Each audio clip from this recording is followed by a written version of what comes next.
York Congressman Jamall Bowman pulls the fire alarm in the Capitol building to stop the vote on funding the government. He says he was trying to open the door and that he accidentally pressed the fire alarm at a very opportune time.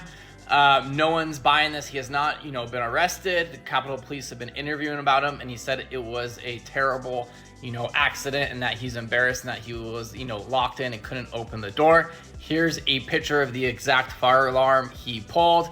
You let me know if you think it was an accident.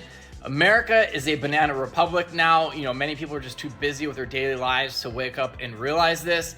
I'm gonna play you a video, the results of him pulling the fire alarm and what happened. And I will also play another video of him in a very heated argument. And you decide whether this was an accident or this was an intentional, subversion of democracy.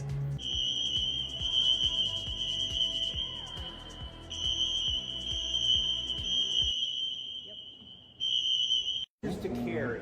Carry guns? Would you More guns lead co-sponsor? to more death. Would you co-sponsor? More guns lead to more death. Would you co-sponsor? Look at the data. You're not looking at any data.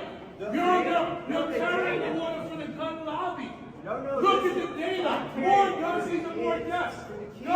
States that have open carry laws have more deaths. In every school States that have open carry laws have more deaths. Are you listening to what I'm saying? Calm down. Calm down. Children are dying. I know. I've got a 9-year-old solution. children. I've got a Because the solution is not arming teachers. That's Have you ever worked worked in in a every school? school. In Have every you school ever that's worked in not a school? in every Have you ever worked in a school?